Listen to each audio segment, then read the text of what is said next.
देखो मामा खुल ना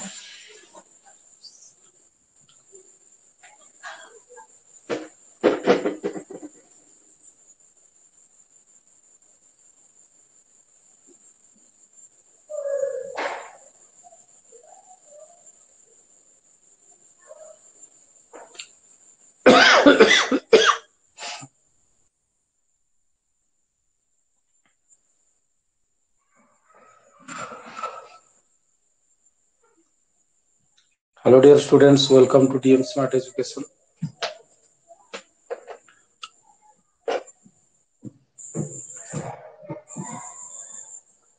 पिलाने आज आम देखा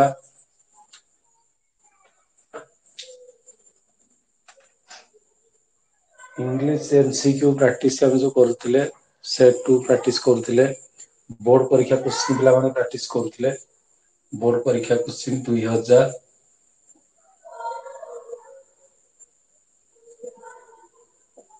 2021-22 बोर्ड परीक्षा क्वेश्चन पिला माने प्रैक्टिस करुले क्वेश्चन नंबर 40 पर्यंत आम क्लियर कर देथिले आज क्वेश्चन नंबर 41 पढ़िबा कौन कौन क्वेश्चन पढ़िबा क्वेश्चन नंबर 41 पिला पढ़िबा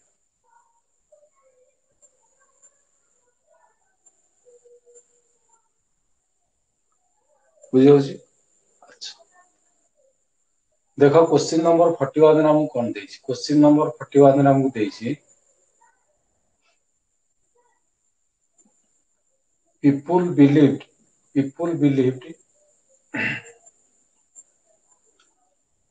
that he was jealous for her. People believed that he was jealous for her. हमें केमता को सर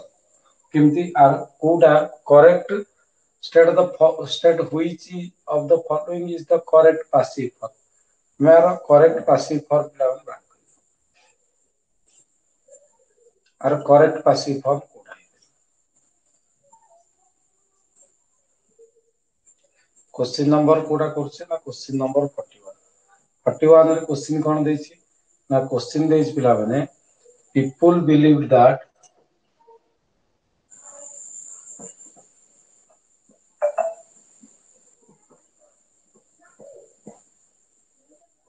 people कौन बिलीव करते people believed that he was jealous for her. He was jealous जोटा कम was jealous of her. jealous पाखरे पिला माने of preposition jealous of her बुझे छी ये जो क्वेश्चन देछि एथरे कोन पचारछि आमे कोन करबा ना आमे देखिबा जे आर पासिव फॉर्म को ये होछि active voice or passive voice कोन पासिव वॉइस कोन ए भले क्वेश्चन जदि पिला माने तुमको देइथिबो ताले तुम कोन करिवो एक पिला माने कोथरे अछि वर्ब कोथरे अछि ना V2 फॉर्म people believe अछि कि people believe अछि तेनो वर्ब अछि पिला माने पास्ट फॉर्म V2 फॉर्म रे वर्ब अछि जेतु वर्ब तमर V2 फॉर्म रे अछि तेनु एठी तुम कोन करिवो ना जते पासिव पिला माने करिवो सेते बेले तुम करिवो it was believed नाइ वर्ब जदि प्रेजेंट फॉर्म रे थांता ताले it is believed बुझला जेतु वर्ब पास्ट फॉर्म रे अछि it was believed कोन हबो it was believed बुझला it was believed that जेमति पिला माने लागि सेमति लागिवो हां लागिवो that जेमति लागि सेमति लागिवो तापर कोन अछि he was jealous of her he was jealous for her he was jealous of her he was jealous of बुझियोस तो तेनु आंसर कोडा आसीबो आंसर आसीबो तमर पी बुझियोस चैट बॉक्स रे तमे आंसर लिखि बुझियोस जानि परलो तो କେମିତି ହେଲା?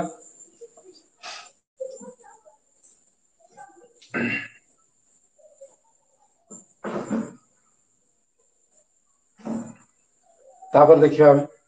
सेकंड क्वेश्चन तापर क्वेश्चन नंबर 42 देखो 42 रे कौन देछि 42 देछि if he asked me if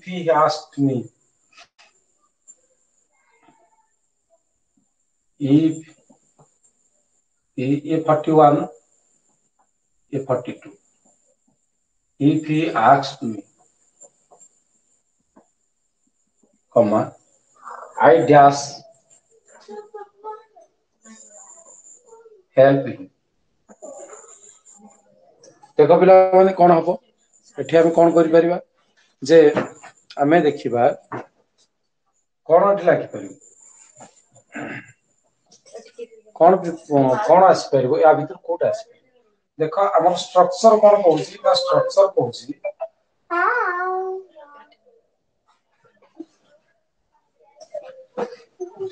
जदि पिला माने इफ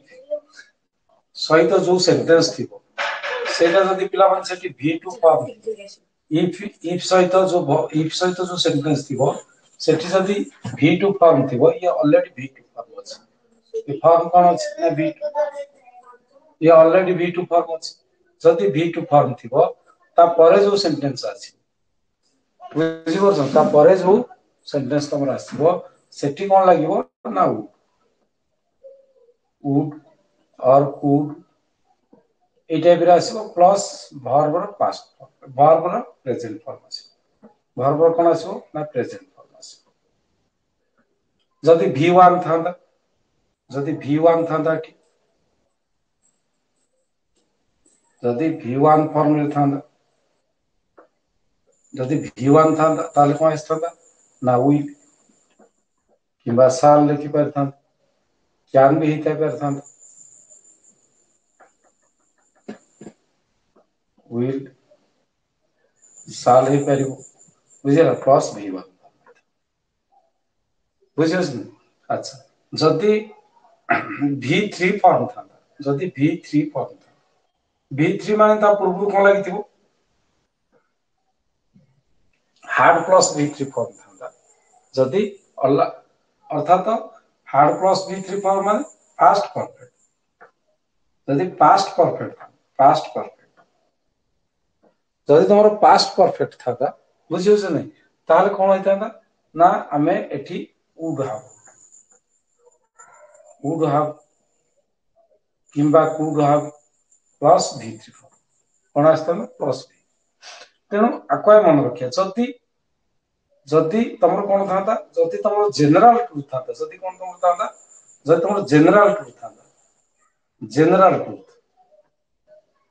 जनरल ट्रुथ जो सेंटेंस गुडा का जनरल ट्रुथ केस रे बोथ साइड सेम रहे बोथ साइड कोन रहबो ना सेम रहे दीटा का सेंटेंस सेम टेंस फॉर्म रे बुझियो ना बुझियो तेनु जेहेतु एई कंडीशन अनुसार जदि हम पिला मान देखिबा ताहले कोन हबो जदि एई कंडीशन अनुसार हम देखिबा ताहले पिला माने एठी कोन व्यवहार करा जाय परबो कोन व्यवहार करबा हमें देखो ये v2 फॉर्म अछि कि would व्यवहार कर पारे प्लस v1 बुझियो नि अच्छा तेनु हेल्प तो v1 फॉर्म में ऑलरेडी अछि v1 फॉर्म में अछि तेनु would किबा could व्यवहार करे ता माने would व्यवहार करियो would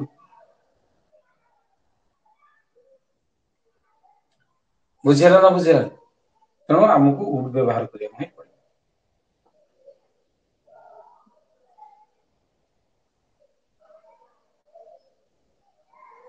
जानियो तो ताले क्वेश्चन नंबर तापर देखियो तापर क्वेश्चन देखो ये गला 42 43 कहियो if I had know his address hard no ता माने hard plus कोन अछि ना hard plus sorry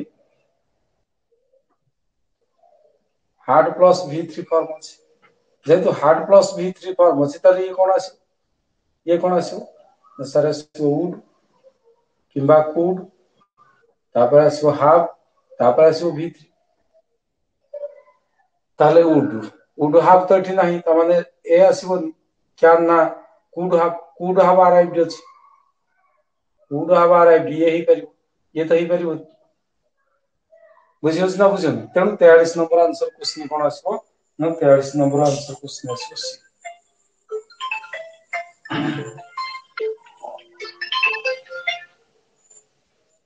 hello hello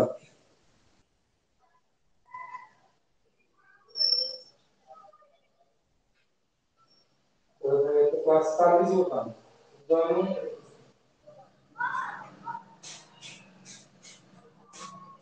आप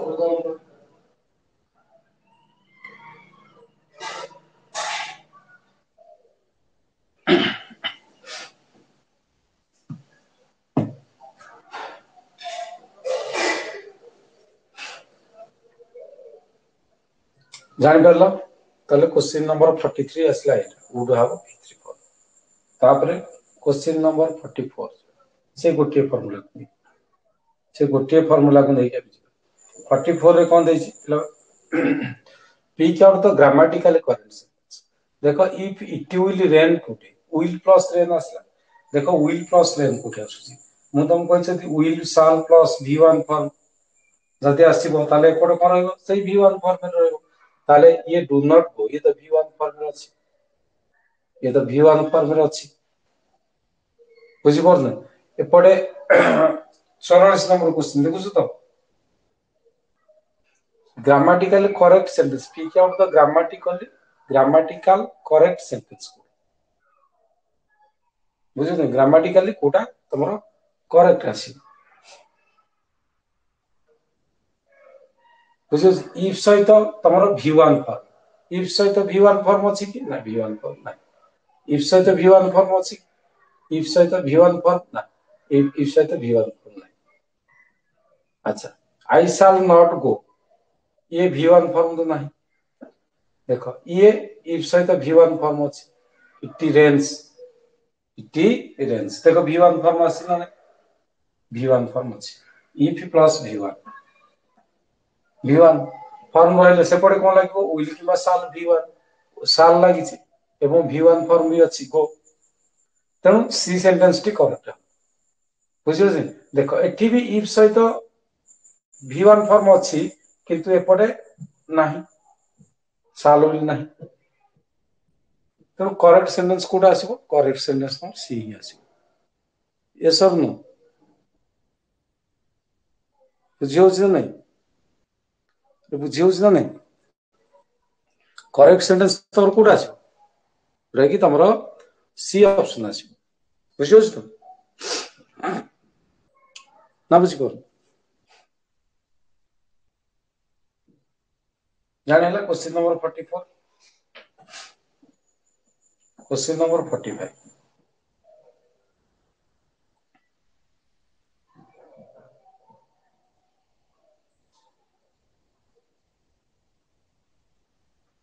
क्वेश्चन नंबर 45 जो देखिबा ये पिला माने सरी गला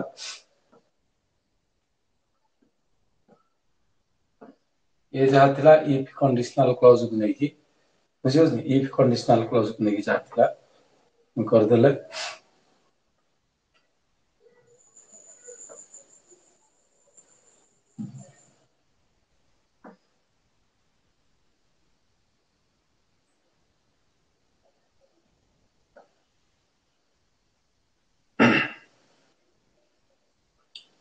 आ गोटे पेज को नहीं जाउची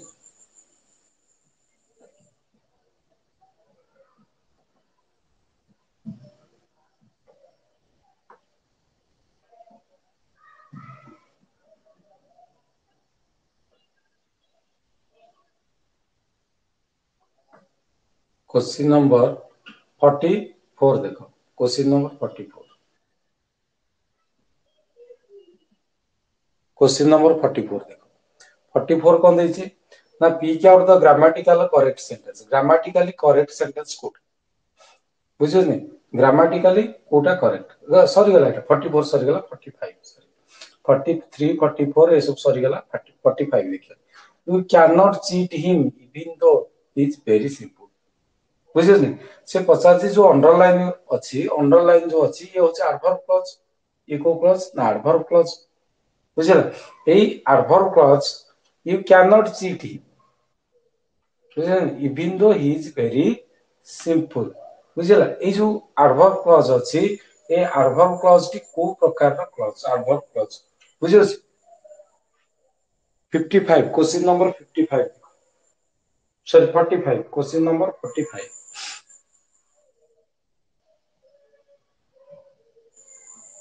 comparison ना तो comparison नो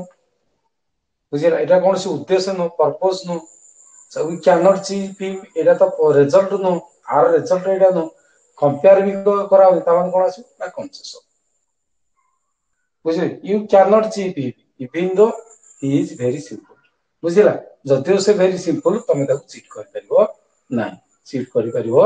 ना बुझियो नै तेणु आकु कोन काजे ना adverb clause of concept or result एटा नो आ सहित आपको कंपैरिजन करा ना ये पर्पस नो ये पर्पस नो चीट करियार पर्पस एटा नो बुझियो नै तेणु यासो adverb of concept option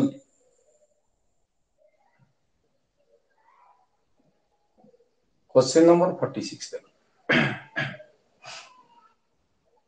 46 days you keep food in the fridge so that it may remain fresh ये मध्य एडवर्ब क्लॉज आमे फ्रिज रे कोन रखुचे फूड रखुचे जदि आमे फ्रिज रे फूड काई रखुचे फ्रिज रे आमे फूड काई रखुचे फ्रिज रे आमे फूड काई रखुचे आ फ्रिज रे हमर जो फ्रिज रहिछि फ्रिज रे जने फूड काई रखियो फ्रिज रे आमे फूड रखुचे फ्रिज रे फूड रखिबार उद्देश्य कोन उद्देश्य होला so that it may remains fresh ये फ्रेश रहइबो जो फ्रेश रहिबाटा होची पर्पस ये कोन ना पर्पस फ्रिज रे फूड रखिबार पर्पस होची कोन ना फ्रेश रहइबो तेनु फ्रेश रहिबा रिमेन फ्रेश ए जो सेंटेंस होची पर्पस तेनु ए एडवर्ब क्लॉज ता होची कोन तमरो ना purpose adverb clause of purpose उद्देश्य होची जे फ्रिज रे रखिबार उद्देश्य होची कोन ना इट रिमेन्स फ्रेश बुझियोस ना बुझियो जानियोस ना कहीं कि हम फ्रिज रे फूड रखुचे फ्रिज रे फूड रखिबार कारण होची हमर उद्देश्य होची उद्देश्य जे उद्देश्य होची फ्रेश रहइबो तन एडवर्ब क्लॉज ऑफ पर्पस कोन आसीबो ना adverb clause of purpose question number 47 47 देखो कोन देसी my mother said to me be sincere in your ये कोन ये होची इंपॉर्टेंट सेंटेंस ये इंपॉर्टेंट सेंटेंस बी सिंसियर आ कोन करबा ना ये डायरेक्ट लिखा है डायरेक्ट स्पीच आपको इनडायरेक्टली हम लिखबा इनडायरेक्ट स्पीच ता कोन इनडायरेक्ट स्पीच कोन question number 47 indirect speech my mother जे कहले जे be sincere in your study study रे सिंसियर हो जदि मदर कहउछन जे स्टडी रे सिंसियर हो ता माने से तुम कोन कहउछन तुम कोन कहउछन एडवाइस दोछन तेनु my mother advised me my mother advised me कोन करिया पे ना टू बी सिंसियर देखो in my study my mother advised me to be sincere in my studies advice तो हबनी कारण इट इज सेड देखो सेड होची V2 फॉर्म जेतु V2 फॉर्म एडवाइस हबनी my mother said to me हबनी कई माय मदर एडवाइज्ड इट हेसो माय मदर टोल्ड तो हबनी बुझे जेतु इंपोर्टेंट सेंटेंस होची एडवाइस दोस एडवाइस लिखिया पड़ो तन एडवाइस एट गुड सेंटेंस होची एडवाइस हबनी जेतु एटा पास्ट होची पास्ट रेस my mother advised me to be sincere in my studies question number 47 question number 48 देखो question number 48 he said if only I had the wings if only I had the wings of a dog it can if only I had the wings of a dog he said that a direct speech if learn direct speech की reported करबा कोन हो देखो question number 48।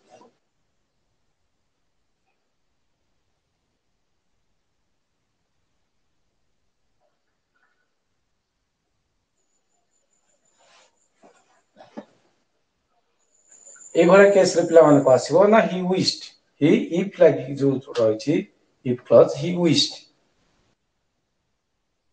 ହି wished କଣ wish କରୁଛି ନା I ମାନେ କିଏ ନା ଆଇ ମାନେ ଇଏ, ଆଇ ମାନେ କିଏ ଇଏ ହଉଛି ଆଣିକି ଆଇ, ତେଣୁ ଆଇ ଜାଗାରେ କଣ ଆସିବ ହି ଆସିବ, ହି ସେଡ୍ ତ ପିଲାମାନେ ଆସିବ, ହି wished ଆସିବ, ହି wished, ଆଇ ଜାଗାରେ ଆସିବ ହି, ହେଲା ହି I had the wings of dove, ବୁଝିଲେ, ତେଣୁ ଆସିବ he has the wings of a dove, he wished, he has the wings of a dove।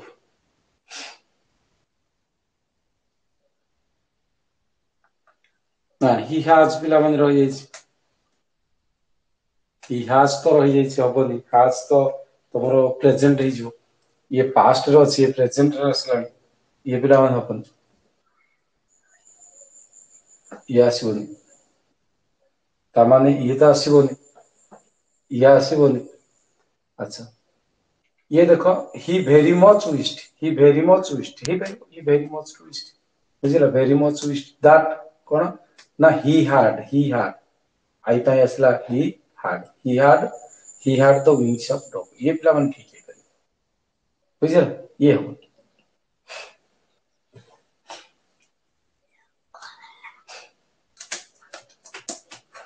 Question number केते आसीबो 48 49 देखियो 49 कौन ଦେଇଛି 49 नंबर ଦେଇଛି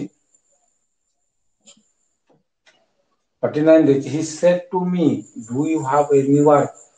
he said to me do you have any work, ये question mark है, तामाने इंट्रोडक्टिव सेंटेंस, ये कौन introductive sentence ता आस्क्ड लागो, तेणु ही आस्क्ड रही कौन है he asked, he asked, he asked कौन मी, he asked me, तापर इफ के उधर लगे तो इफ लगेबो, इंट्रोडक्टिव सेंटेंस पे इफ लगेबो, बाकी तापर he asked me you, ता माने ए मी जे यूज, से मते कहले माने से मते कहले तुमे बोली, ता माने मी जे यूज,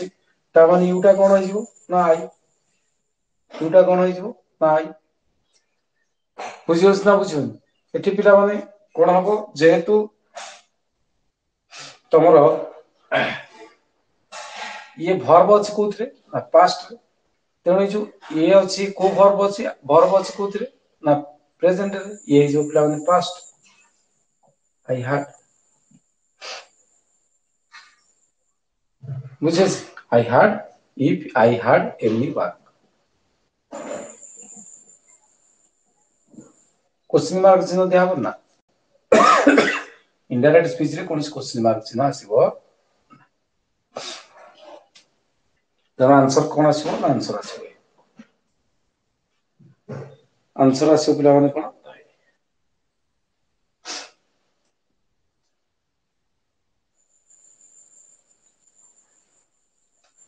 बुझियला तो, अरे बुझियला ना बुझियला,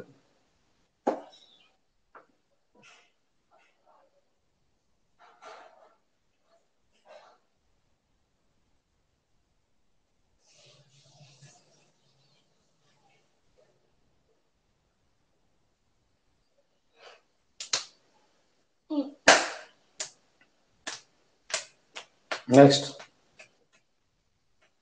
आ गोटे नंबर अछि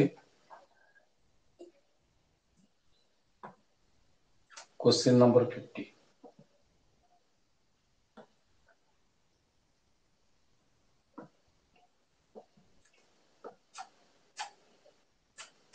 क्वेश्चन नंबर 50 देछि,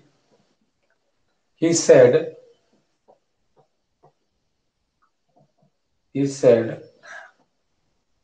I am I am going home. He said I am going home. He said I am going home. ବୁଝିଲା? ତାହେଲେ he said କଣ ହବ ନା he said that. He said that ହେଇଯିବ କଣ ହେଇଯିବ he said that. ବୁଝିଲା? ଆଇଟା କଣ ହବ ଆଇ କିଏ ନାଇଁ ହି ତେଣୁ ହି ଆସିବ କଣ ଆସିବ ହି ଆସିବ ବୁଝିପାରୁଛନ୍ତି ତାପରେ କଣ ଆସିବ ନା ଦେଇଛି am going ତ ପିଲାମାନେ ଆଉ ରହିବନି am ପାଇଁ ପଳେଇ ଆସିବ was he was going କଣ ନା home ତାହେଲେ he said that he was going ତାହେଲେ क्वेश्चन नंबर 50 आंसर कौन आसीबो he said that he was going home answer आसीबो जानि पाल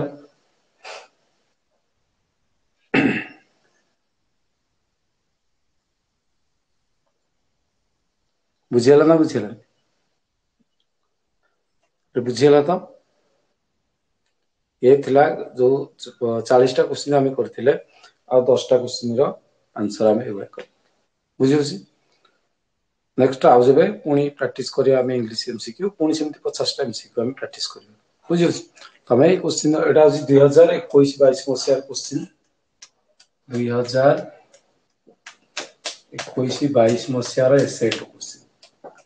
समेटिव असेसमेंट 2 रो क्वेश्चन देखो समेटिव एटा पार्ट 2 टा पार्ट 2 पुनी सब्जेक्ट पळे आसो